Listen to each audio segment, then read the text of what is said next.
Bom, nessa próximo parágrafo, que é o 74, da terceira parte de função e campo da palavra, Lacan faz referência a, ele vai dizer lá numa hora, aliás, tiveram um lampejo disso, como mostramos em nosso seminário, em razão de sua experiência pessoal.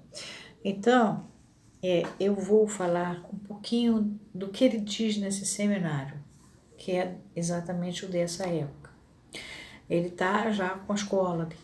E ele diz assim: Introdução aos comentários sobre os escritos técnicos de Freud, né? É o nome dessa aula. Ele diz: Este ano novo, para o qual lhes apresento os meus bons votos, eu o introduzirei não sem gosto, dizendo-lhes: chega de rir. Durante o último trimestre, vocês não tiveram outra coisa a fazer senão me ouvir. Anuncio-lhes solenemente que neste trimestre que começa, conto, espero, ouso esperar que eu também os ouvirei um pouco. É lei mesmo e tradição do seminário que aqueles que dele participem tragam mais do que um esforço pessoal, uma colaboração por comunicações efetivas. Esta só pode vir daqueles que estão interessados da maneira mais direta neste trabalho, daqueles para quem estes seminários de textos têm o seu pleno sentido, daqueles que estão engajados a títulos diversos na nossa prática. Isso não excluirá que vocês obtenham de mim as respostas que estiverem em condições de lhes dar. Ser-me-ia particularmente apreciável que todos e todas, na medida dos seus meios, dessem para contribuir com este novo estádio do seminário o seu máximo. Seu máximo, isto consiste em que, quando eu interpelar um de vocês para encarregá-lo de uma seção precisa da nossa tarefa comum, não se responda com um ar enfastiado, que justamente nessa semana se tem encargos particularmente pesados. Eu me endereço aqui àqueles que fazem parte do grupo de psicanálise que representamos. Gostaria que vocês se dessem conta de que, se ele está constituído como tal no estado de grupo autônomo, porque eles estavam fora da IPA, é para uma tarefa que não comporta nada menos para cada um de nós do que o futuro, o sentido de tudo o que fazemos e teremos de fazer na continuação de nossa existência. Se vocês não vêm para colocar em causa toda a sua atividade, não vejo por que estão aqui. Os que não sentiriam o sentido desta tarefa, por que permaneceriam ligados a nós, ao invés de se juntarem a uma forma qualquer de burocracia? É a IPA, Associação Internacional de Psicanálise, Sociedade de Paris, da qual ele saiu. Então, ele vai botar como é que a coisa funciona. E a minha experiência no campo freudiano, tinha um amigo meu pensou que o campo freudiano me desse a chance de publicar e de apresentar trabalhos semestrais, inclusive, e originais, por uma solidariedade. Não, é porque quando eu fui do campo freudiano, naquela época era uma obrigação, não tinha essa história, não.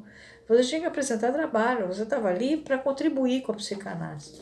Depois eu não sei como é que a coisa ficou levada, porque hoje tem muito universitário lá dentro, eu não sei como é que as coisas estão. Acabou o campo freudiano, hoje é uma escola mundial. Jacalan chegou ao ponto de ser traído por pessoas muito credenciadas, enfim, as coisas são diferentes. Mas na época que eu entrei, que eu comecei no campo freudiano, me encantava muito exatamente esse compromisso de produzir dentro da psicanálise, cada um trazendo o de seu, o que tinha para trazer ou o que era pedido. Me foi pedido fazer um texto sobre o passe, que é o que eu falei, se o passe não existisse, a escola estava pronta, para um congresso em São Paulo. Me foi pedido para fazer o índice justificado do Joyce, o sintoma, que foi todo publicado junto com os outros índices justificados no congresso A Imagem Rainha, que foi quando inaugurou a escola no Brasil. Eu já não estava mais, mas meu trabalho foi publicado, como todos os outros, anonimamente num índice justificado. Então, a gente era pedido a contribuir, e era isso que era a nossa obrigação. Então, eu venho de uma formação que faz isso, tá?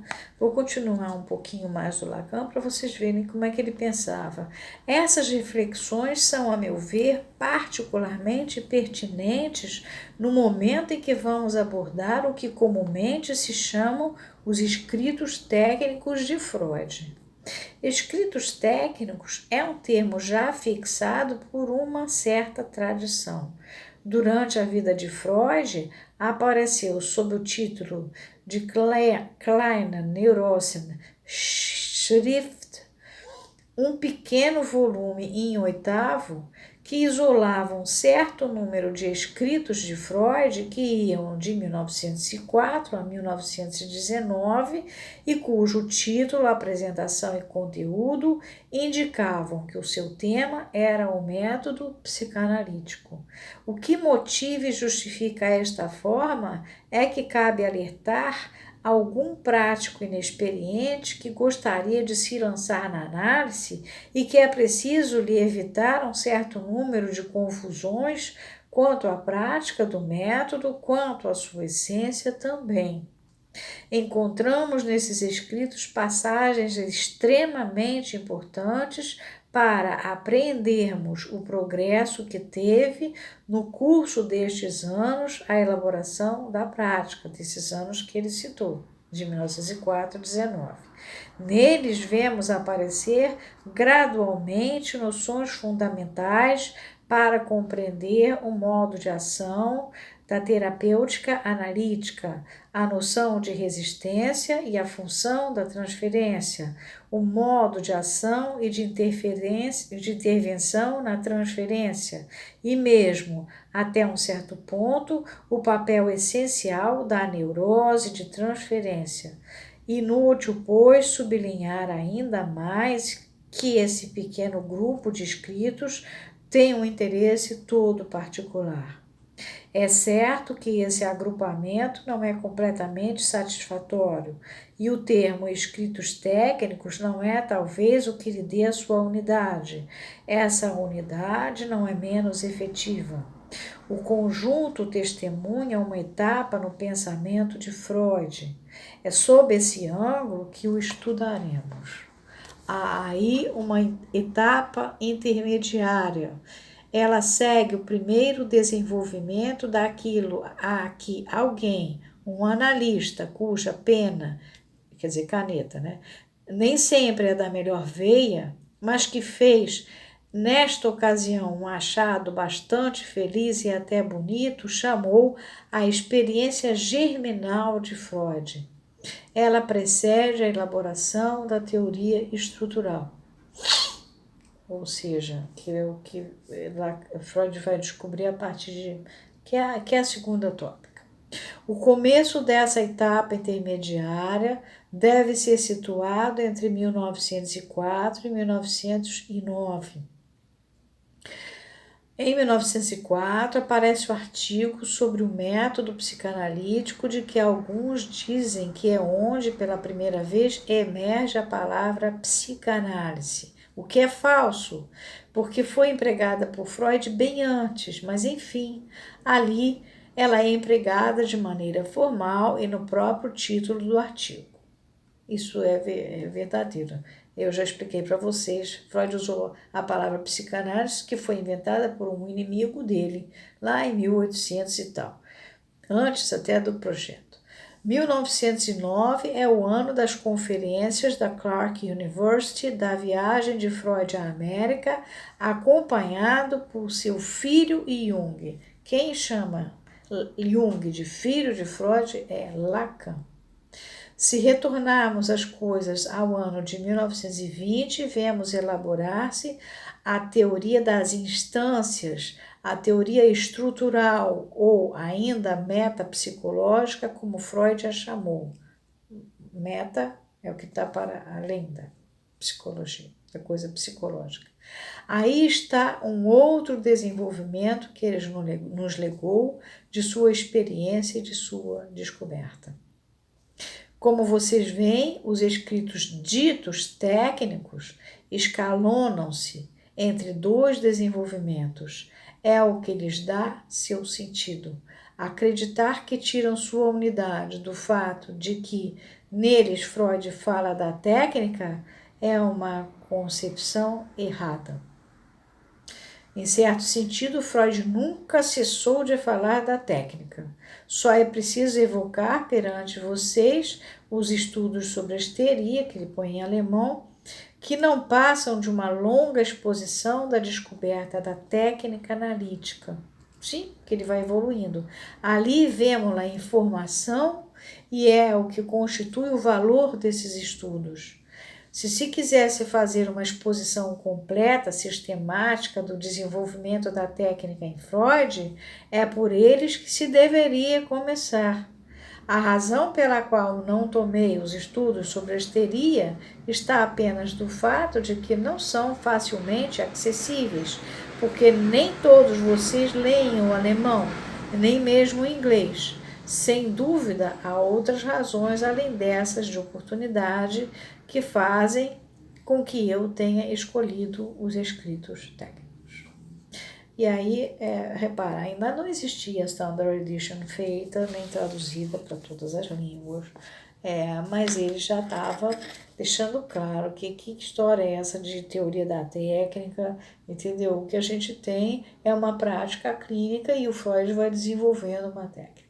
Então, antes de entrar no parágrafo 74, como ele vai falar do seminário dele, e vai falar, inclusive, que ele vai tomar o Homem dos Ratos, eu acho, se não me engano, acho que é. Que ele vai falar da neurose do Homem dos Ratos, sim, acho que sim. Mas ele aqui vai falar do Homem dos Lobos também, enfim. E ele vai, eu achei que era importante antes disso, mostrar para vocês primeiro como é que Lacan é claro no seminário, por isso que é tão mais fácil ler o seminário. As pessoas se atracam com o seminário e fogem dos escritos. Porque vocês reparem que eu não precisei traduzir nenhuma palavra para vocês, explicar coisa nenhuma. O Lacan falou sozinho aqui, né? E segundo, que vale muito a pena ler os seminários, porque é ali que ele está dando aula, é ali que ele está passando um recado, é ali que isso que vocês estão lendo aqui nos escritos fica mais claro para vocês depois. Né? Vou ler o escrito, mas eu também estou vendo o seminário. Não é não ver os escritos e ver primeiro os seminários, porque não é inteligente. Aqui eu estou pegando a época de 53, quando ele está dando o seminário, e aqui eu estou pegando o texto de 53 que ele está falando em Roma. Tem que botar pela época dele também, né? Porque senão, tem gente que quer falar eu quero falar nos 4 discursos. Poxa, esse é seminário 17. Né? O outro quer falar do gozo, né? O outro quer falar do santama. Muito bem, mas meu bem, você não sabe nem o que é nó de amarração do RSI. Então, como é que vai chegar, né? Ou então falar dos discursos, já vou chegar no do capitalista. Peraí, não é assim não, ele só vai falar no do capitalista muito mais tarde. Então, tem que acompanhar, tá? Pega o primeiro seminário aqui, que vale a pena, 1 ou 2, aí já dá para vocês acompanhar, você cria aqui. Tem muita coisa que vocês podem acompanhar já, tá beleza? Vamos para aqui.